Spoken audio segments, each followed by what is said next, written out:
The medical bay of the Galactic Confederation. Station gleamed with polished surfaces and blinking lights. Dr. Zixtalen moved through the room, his four slender arms adjusting equipment while his eye stalk swiveled to monitor the various screens. Today was a big day. After 3 months of careful communication with the newly discovered planet Earth, the first human medical team would arrive at the station. "Is everything ready, Doctor?" asked Nurse Prelori, her scaled skin shimmering under the bright lights. "I believe so," Dr. Zixtalen replied, his voice coming through the translator with a slight metallic echo. "The sterilization field is active, and I've calibrated the scanners to what we know of human biology." The truth was, they didn't know much. The Galactic Confederation had encountered many species over thousands of years, but humans were unusual. Their planet was classified as a death world by Confederation standards: high gravity, extreme temperature variations, dangerous wildlife, and countless pathogens. How any intelligent life evolved there remained a mystery. A soft chime sounded. Through the medical bay, the station's AI announced, "Human shuttle docking complete. Delegation approaching medical section." Dr. Zixtalen felt his secondary heart flutter with excitement. As the station's chief medical officer, he had studied the limited data on humans for weeks. Their medical practices seemed primitive yet surprisingly effective. They still used surgical cutting instead of molecular reconstruction. They fought diseases with modified versions of the same diseases. They even intentionally broke and reset bones to heal them properly. The door to the medical bay slid open with a gentle hiss. 3 humans walked in, looking around with wide eyes at the alien technology. "Welcome to Medical Station Ilaria, Doctor," Zixtalen said, bowing slightly in the universal greeting gesture. "I am Chief Medical Officer Zixtalen." The human smiled, a friendly expression he had learned. Not a threat display as it would be for some species. The tallest human stepped forward. "Thank you for having us, Doctor. I'm Frank Miller, Navy corpsman with 15 years of field experience." He gestured to his companions. "This is Dr. Susan Wright, trauma surgeon, and Paul Davis, our xenobiology researcher." Dr. Zixtalen moved forward to welcome them, but stopped suddenly. The medical scanner in his upper left hand was flashing red. He looked down at the display, and his skin changed from its normal green to a pale blue, a sign of extreme alarm in his species. "Emergency!" he called out, his voice rising to a higher pitch. "Medical emergency! Nurse Pelori, prepare the detoxification chamber." The 3 humans looked at each other in confusion as the medical bay erupted into activity. Alien medical staff rushed toward them with various devices. "What's happening?" Susan asked, instinctively stepping back. Dr. Zixtalen pointed his scanner directly at Frank. "You, human Frank.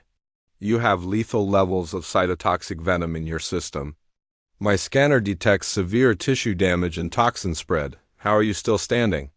Frank looked down at himself, then back at the alien doctor. "Venom? I feel fine." The alien medical team had surrounded Frank now. One of them, a tall insectoid being, was preparing what looked like a treatment pod. "Please remain calm," Dr. Zixtalen sighed, all 4 hands working different medical devices simultaneously. "We will save you if possible, though I've never seen anyone survive toxin levels this high." Susan stepped forward, her medical training taking over. "There must be some mistake. None of us have been exposed to any venomous creatures." Dr. Zixtalen extended one of his eye stalks toward her. "The scanner does not lie.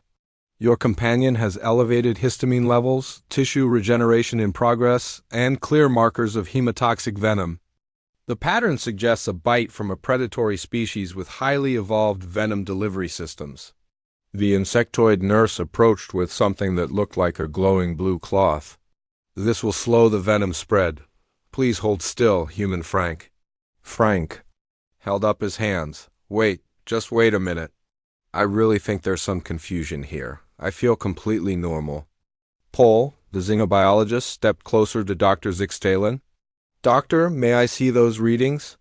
I think there might be a misunderstanding about human physiology." The alien doctor reluctantly handed over one of his scanners. "We have only moments. The venom appears to be concentrated here." He pointed a slender finger at Frank's lower right leg. Frank looked down. My leg? Yes, the tissue damage pattern suggests the venom entry point is located there. We must begin anti-venom treatments immediately or permanent tissue damage will occur. Frank suddenly smiled with recognition. He bent down and rolled up his pant leg, revealing 2 small puncture marks surrounded by a faint bruise about the size of a golf ball. Oh, this, Frank said, pointing to the marks. Is that what's causing all the alarm? Dr. Zixtalen leaned in, his eye stalks extending to examine the wound more closely. Yes, that is a classic venom injection site. The surrounding tissue shows typical necrotic patterns. How long have you been envenomated? Minutes? Hours? Frank laughed, a sound that made several of the alien medical staff jump back. Doc, this happened last week. My neighbor's rattlesnake got loose while I was helping him in the garden. The snake bit me, so I went to the hospital, got some antivenom, and that was that. It's almost completely healed now.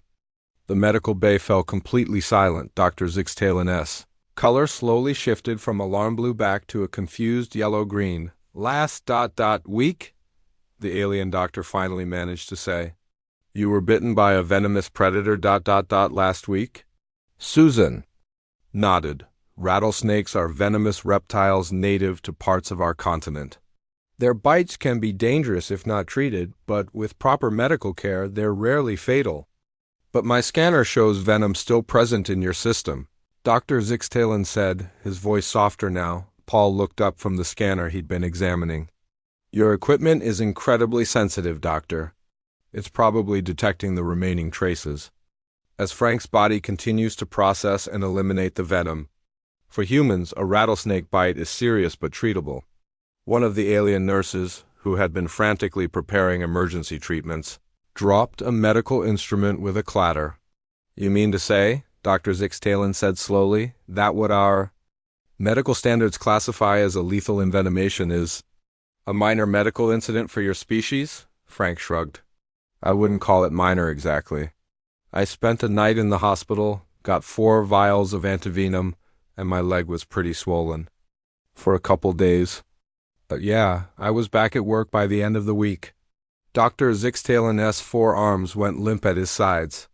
His eye stalks retracted slightly as he processed this information. In any other sentient species we've encountered, he said finally, such toxin levels would cause catastrophic organ failure within hours.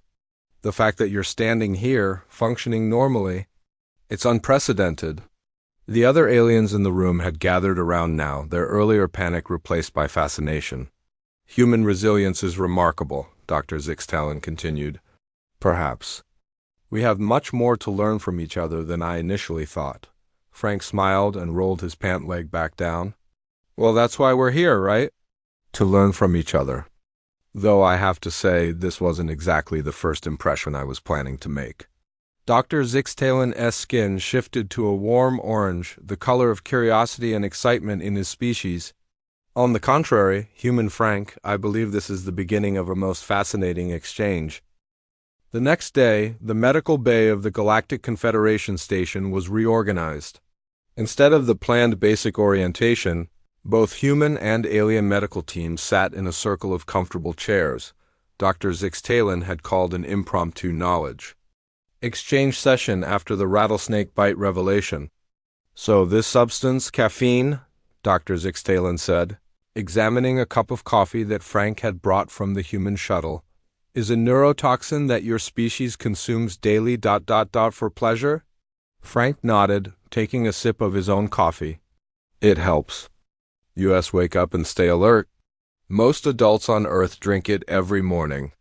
Dr. Krell, a specialist in xenobiology with blue feathery skin, scanned the coffee with a handheld device. In 70% of known sentient species, this concentration of caffeine would cause seizures. Susan smiled. We've built up a tolerance. Some people drink 5 or 6 cups a day with no problems. The alien doctors looked at each other with expressions of disbelief. Tell me more about your venomous creatures, Dr. Zixtalen asked, his eye stalks focused intently on Frank. How many types exist on your planet? Paul, The human xenobiologist pulled out a tablet and displayed a chart. There are thousands of venomous species on Earth: snakes, spiders, scorpions, jellyfish, octopuses, fish, frogs, even some mammals have venomous capabilities. The room filled with a chorus of clicking and whistling sounds as the aliens communicated their surprise to each other in their native languages. "And humans evolved alongside these creatures?" asked a tall, thin alien with crystalline skin. "We did," Susan confirmed. "Our bodies developed ways to fight many toxins. And we created medical treatments for the most dangerous venoms." Dr. Zixtalen approached Frank again with his scanner. "May I examine your bite wound once more?" "Our medical database has no information on how humans heal from toxic injuries." Frank rolled up his pant leg again. The 2 puncture marks were now barely visible, just tiny red dots on his skin. "Remarkable," Dr. Zixtalen said, his skin turning a bright orange with excitement. "Your cellular regeneration rate is extraordinary for a carbon-based species." "It's just normal healing for us," Frank said with a shrug. A new alien entered the medical bay, pushing a cart with various food items from the human shuttle. This was Dr. Mila, the station's nutrition specialist. Her round body was covered in short purple fur, and she had 6 eyes arranged in a circle on her face. "I've analyzed the human food supplies," she announced, "and I must express concern. Many items contain compounds that would be classified as dangerous in Confederation guidelines." Susan walked over to look at the cart. "Like what?" Dr. Mila picked up a small jar. "This substance contains capsaicin, a powerful irritant that causes pain and inflammation on contact with tissue." Paul laughed. "That's just hot sauce. We put it on food to make it spicy." "Intentionally?" Dr. Mila's 6 eyes blinked in unison. "Yes," Frank said. "Many humans enjoy the sensation. I personally love spicy food. The burning feeling adds excitement to eating." Dr. Mila put down the hot sauce like it might explode. "You seek out pain during meals?" "It's not exactly pain," Susan tried to explain. "More like intensity, like how some people enjoy thrilling rides or scary movies." Dr. Zixtalen picked up a chocolate bar from the cart. "And this?" "My scanner shows it contains theobromine, another toxin." "Chocolate," Paul said. "One of our favorite treats. It's toxic to some Earth animals like dogs, but humans can eat it safely." The alien medical staff were now all gathered around the food cart, scanning different items and expressing amazement at what humans routinely consumed. "What about your medical practices?" Dr. Krell asked. "In our first communications, we learned that humans sometimes deliberately break bones to reset them." "Is this common?" Susan nodded. "If a bone heals incorrectly, sometimes the best treatment is to break it again and set it properly. We also transplant organs from one human to another, replace joints with artificial ones, and use radiation to kill cancer cells." "You expose your bodies to radiation intentionally?" asked a small green alien at the back of the group. "In controlled amounts, yes," Susan explained. "We've learned to use harmful things in ways that can heal." Dr. Zixtalen was taking notes frantically on his datapad. "This explains much about why your species survived on such a hostile planet. You adapted to use dangers as tools." Frank smiled. "We never thought of Earth as hostile, it's just home." A new human entered the medical bay. This was John Martinez, a nurse with the human delegation. He carried a small medical kit. "Sorry I'm late," John said. "I was organizing our supplies." "Did I miss anything important?" Dr. Zixtalen scanned John as he had done with the others. Suddenly his scanner began beeping rapidly and his skin turned pale blue again. "Another emergency!" Dr. Zixtalen cried out. "This human has synthetic compounds and unknown microorganisms throughout his respiratory system." John looked confused. "What?" Susan moved closer to look at the scanner readings.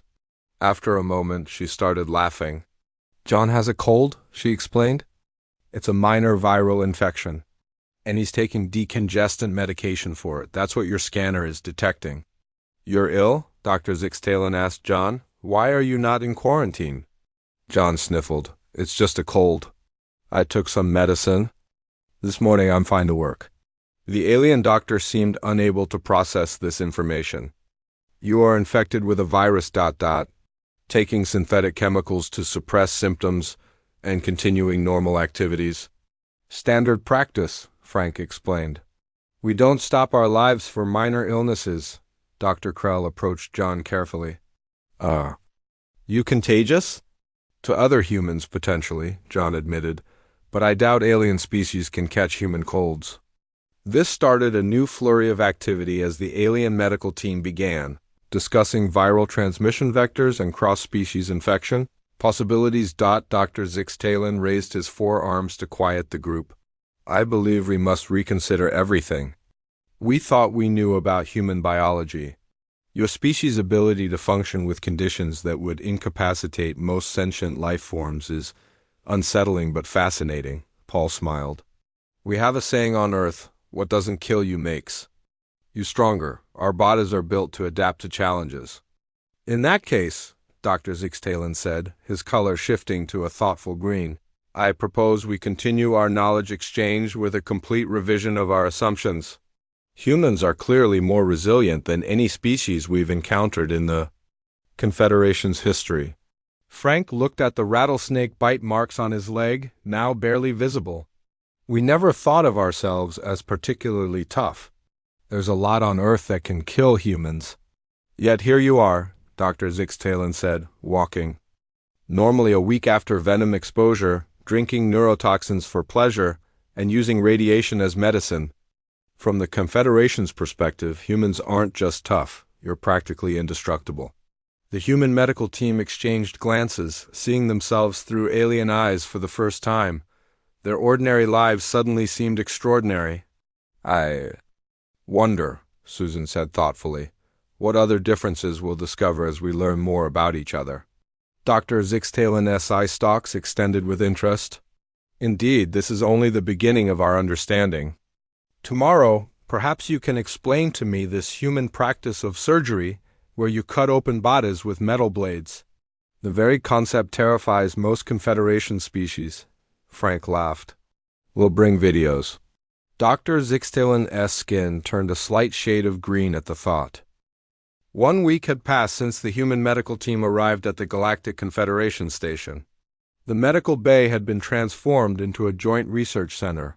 Screens displayed comparative anatomy charts of humans and various alien species. Sample containers lined the walls, and the air smelled faintly of antiseptic. Dr. Zixtalen entered the medical bay with a bounce in his step. His skin glowed a bright orange, reflecting his excitement. Today, the humans had promised to demonstrate emergency medical procedures. Good morning, Dr. Zixtalen, Frank called out. He was setting up a training dummy on an examination table. Good morning, human Frank, the alien doctor replied. I see you are preparing for today's demonstration. Susan and Paul were arranging medical tools on a tray nearby. John stood by a screen, ready to explain the procedures. We thought we'd show you basic field medicine today, Susan explained. These are techniques we use when someone is injured, far from a hospital. Several alien medical staff gathered around. They had become fascinated by human medical practices, which seemed both primitive and ingenious to them. First, John began, we'll demonstrate how to stop severe bleeding. Frank pointed to the dummy's arm, which had a realistic-looking wound. In an emergency, blood loss can kill quickly. We applied direct pressure to the wound. He pressed a bandage firmly against the fake wound. If that's not enough, we can use a tourniquet in extreme cases. Frank wrapped a strip of cloth around the dummy's upper arm and twisted it tight with a stick. This stops blood flow to the entire limb. It's a last resort because it can cause tissue damage if left on too long. Dr. Krell raised a feathered hand. You deliberately cut off blood supply to a limb? Wouldn't that cause necrosis? If left too long, yes, Susan explained. It's a calculated risk. We choose possible limb damage over certain death from blood loss. The alien doctors murmured among themselves, impressed by the practical logic. Next, Frank continued, we'll show you emergency treatment for a collapsed lung. He pointed to the dummy's chest. If the chest wall is punctured, air can enter the chest cavity and collapse the lung. In the field, we might need to release this pressure. Frank held up a large needle. We insert this between the ribs to let the trapped air escape. Dr. Zixtalen's eye stalks retracted slightly in shock. You pierced the thoracic cavity. With a needle? In an emergency, yes, Susan said. It's not ideal, but it can save a life until proper medical care is available. Fascinating, Dr. Zixtalen said, moving closer to observe. Your species has developed remarkably direct solutions to medical emergencies. Pol stepped forward. We also have emergency procedures for when the heart stops beating. He placed his hands on the dummy's chest. We physically compress the chest to manually pump the heart, like this. Pol demonstrated chest compressions.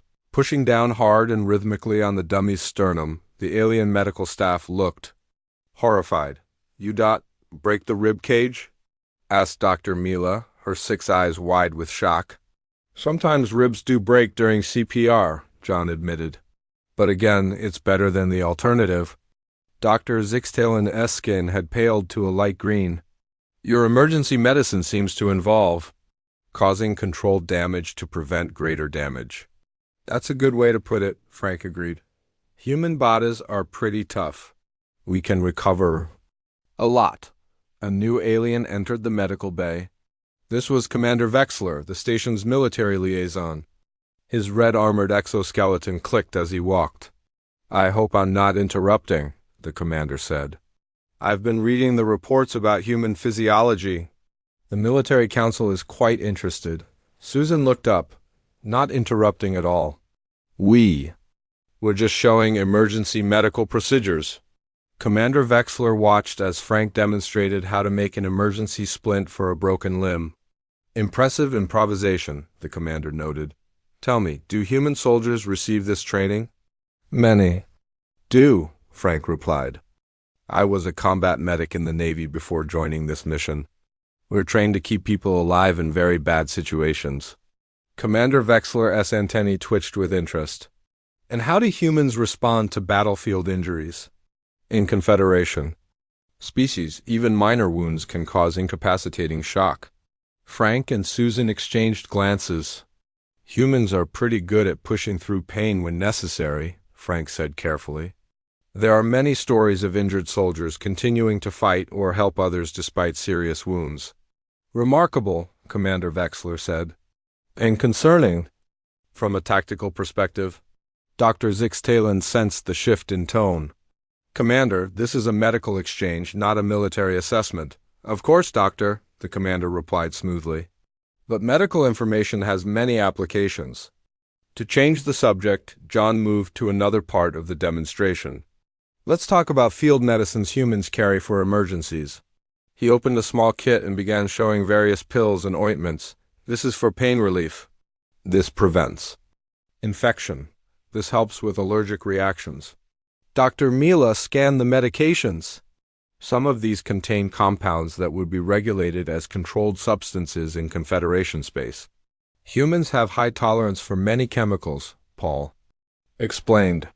What might be dangerous for other species is often safe for us in proper doses. Commander Vexler watched with increasing interest. Dr. Zixtalen noticed and felt uneasy. Perhaps we should move on to discussing cellular regeneration, Dr. Zixtalen suggested. Human healing capabilities are quite remarkable. Susan nodded, also sensing the tension. Yes, let's talk about wound healing. Humans can recover from significant injuries given time. She displayed images of healing wounds on a screen. This shows the stages of healing for a deep cut. The body forms a clot, then builds new tissue, and finally remodels the scar over time. Dr. Krell studied the images. The speed is impressive. How long did this process take? About 3 weeks for complete healing, Susan replied. Commander Vexler's antennae stood straight up. 3 weeks? Our medical pods would take months to achieve similar results, Frank nodded. Human bodies are efficient at repairs. We've had to be given Earth's environment. The commander turned to Dr. Zixtalen. Doctor, I would like full access to your research on human physiology. The Security Council should be briefed. Dr. Zixtalen's skin darkened with concern. Our research is for medical purposes only, Commander. Of course, Commander Vexler said. But the Confederation must understand all aspects of our new human friends. After the commander left, an uncomfortable silence filled the medical bay. Did I say something wrong? Frank asked quietly. Dr. Zixtalen's eye stalks drooped slightly. Not at all, it's just... Many Confederation species find humans somewhat intimidating. Us? John looked surprised. But we're just showing basic medical techniques. To you they are basic, Dr. Zixtalen explained. To us, they demonstrate an almost alarming resilience. A species that can survive venomous bites, continue functioning despite injuries, and heal rapidly from wounds. Such traits have implications beyond medicine, Susan frowned. We came here in peace. We're not a threat. I know that, Dr. Zixtalen assured her, but change always brings fear. The Confederation has never encountered a species like humans before. Frank looked at the medical dummy with its improvised tourniquet and chest needle. For the first time, he saw how their ordinary human medical practices might appear to others. We should continue our exchange, Paul suggested. The more we understand each other, the less fear there will be. Dr. Zixtalen's color brightened, wisely said. Knowledge is the cure for fear. Let us continue learning. 2 weeks after the emergency medicine demonstration, tension had spread throughout the station. Rumors about the humans' unusual biology had reached every deck. Some alien crew members watched the humans with curiosity, others with caution. A few even changed direction in the corridors to avoid passing them. Frank noticed the changed atmosphere as he walked to the medical bay that morning. People are acting strange around us, he said to Susan when he arrived. Susan nodded. I've noticed it too. Dr. Zixtalen said he would talk to the station commander about it. Inside the medical bay, Dr. Zixtalen and Dr. Krell were studying human blood samples under an advanced microscope. The image was projected on a large screen, showing white blood cells attacking a foreign substance. Good morning, Dr. Zixtalen greeted them, his skin a neutral green. We are observing how human immune cells respond to various pathogens. The aggression level is remarkable. Paul walked over to look at the screen. That's just a normal immune response. Those white blood cells are neutrophils. They surround and destroy invaders. In most Confederation species, Dr. Krell explained, immune responses are more measured. Your cells attack with surprising violence, John laughed. That's how we survive. Our bodies fight hard against anything harmful. Dr. Zixtalen turned away from the microscope. We need to discuss a situation that has developed. The Station Security Council met yesterday to review our medical findings. Frank frowned. Why would they be interested in medical data? Some council members believe humans represent a potential security concern, Dr. Zixtalen said, his skin darkening with worry. Commander Vexler has suggested implementing special protocols for human visitors. What kind of protocols? Susan asked, crossing her arms. Restricted access to certain areas. Monitoring of human vital signs. Possible quarantine procedures. Dr. Zixtalen's eye stalks drooped. I argued against these measures, but many were convinced by the commander's presentation. Frank shook his head in disbelief. Because we can survive a snake bite and drink coffee? That's ridiculous. It's more than that, Dr. Krell said gently. From the Confederation perspective, humans are unusually durable. You tolerate pain, recover from injuries, and resist toxins in ways that seem almost unnatural to many species. The door to the medical bay slid open. Commander Vexler entered, accompanied by 2 security officers with sensor equipment. Good morning, the commander said. I hope I'm not interrupting. Dr. Zixtalen moved forward. Commander, we were just discussing the Security Council's concerns. Yes, I thought you might be... Commander Vexler's antennae twitched.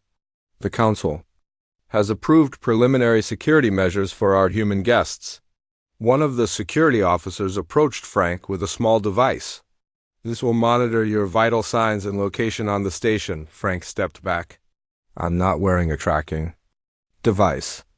It's for everyone's safety, Commander Vexler insisted. Your species' capabilities are still not fully understood. Susan stepped between Frank and the security officer. We came here as representatives of Earth to establish peaceful relations and share medical knowledge. We won't be treated like potential threats. Dr. Zixtalen's skin flushed a deep orange. Commander, this approach is unnecessary and counterproductive. The humans have shown no hostile intent. Intent is not the issue. Doctor, Commander Vexler replied, capability is what concerns the Council. A species that can continue functioning despite significant physical trauma, that routinely consumes substances toxic to other life forms, and that carries harmful microorganisms without ill effect. These traits demand caution. Paul moved to stand beside Susan. Those same traits helped us survive on Earth. They don't make us dangerous. Perhaps not intentionally, the commander agreed. But consider the implications. In a space station environment, most Confederation species would be incapacitated by injuries that humans might barely notice. This creates an imbalance, John joined his colleagues. So we're being penalized for being tough? The standoff was interrupted when the station's emergency alarm suddenly blared.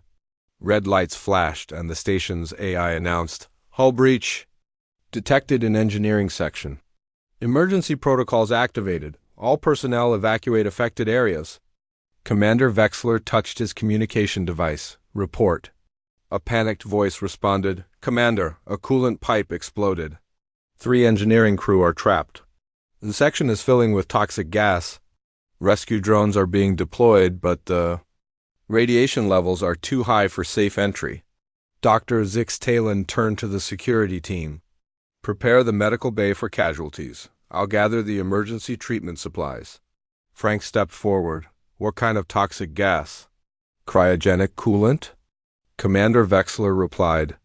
"It causes immediate respiratory distress and tissue damage on contact. The radiation from the damaged system makes it worse." Frank looked at his human colleagues. They nodded in silent agreement. "We can help," Frank said. "Humans have higher radiation tolerance than most species, and we can hold our breath for minutes, if necessary." Commander Vexler's antennae stood straight up in surprise. "You're suggesting you could enter the affected area?" "Impossible. The conditions are lethal." "Not immediately lethal to humans," Susan explained. "We can function in hostile environments long enough to perform rescues." Dr. Zixtalen moved closer. "Commander, they may be right. Human physiology allows them to withstand conditions that would incapacitate our crew. This could be the difference between life and death for those trapped engineers." Commander Vexler hesitated, his military training battling with the immediate crisis. "There's no time to argue," Frank insisted. "We need breathing equipment and the location of the trapped crew." After a moment, Commander Vexler nodded. "Security, get emergency breathing apparatus for the humans. I'll guide you to engineering." Minutes later, Frank, Susan, and John were rushing through the station corridors, following Commander Vexler. Paul stayed behind to help Dr. Zixtalen prepare the medical bay. The humans wore simple oxygen masks and protective goggles. "The coolant is visible as a blue mist," Commander Vexler explained as they ran. "It burns skin on contact and causes lung damage if inhaled. The radiation will make you sick, but not immediately." "We understand the risks," Frank assured him. They reached a sealed doorway. Beyond it, blue gas swirled visibly through a viewport. Warning lights flashed around the frame. "The engineers are approximately 30 meters inside, near the main coolant regulator," Commander Vexler said. "Our rescue drones malfunctioned in the radiation field." Susan checked Frank's mask. "Remember, quick in and out, no heroics." "Same." "To you," Frank replied. Commander Vexler operated the door controls. "The inner door will open once this airlock cycles. You'll have about 10 minutes before you receive dangerous radiation exposure." The humans nodded. As the airlock door slid open, Commander Vexler's antennae dipped in what might have been respect. "Good luck," he said simply. Frank, Susan, and John stepped into the airlock. As the outer door closed behind them, they shared a determined look. The very traits that had caused fear and suspicion were now exactly what was needed. The inner door began to open, revealing the blue mist beyond. Frank took a deep breath from his mask. "Let's show them what humans can do," he said. 3 days after the engineering section emergency, the mood on the station had completely changed. The human medical team walked through the corridors and received nods of respect from alien crew members. Some even made their species versions of friendly gestures as the humans passed. Frank, Susan, John, and Paul entered the main conference room where station officials had gathered. The room fell quiet as they took their seats at the front table. Frank's right arm was wrapped in a bandage. Susan had a few healing burns on her face, and John walked with a slight limp. Despite their injuries, all three moved with confidence. Dr. Zix Talon stood at the speaker's podium, his skin glowing a warm orange. "This special session of the Station Council is now open. We are here to formally recognize the actions of our human guests during the recent emergency." Commander Vexler stood beside the doctor, his armored exoskeleton polished to a high shine for the occasion. His antennae were held high in a position that indicated respect. 3 days ago, Dr. Zixtelen continued, our station experienced a critical failure in the engineering section. Toxic coolant was released, and harmful radiation flooded the area. 3 of our engineering crew were trapped inside.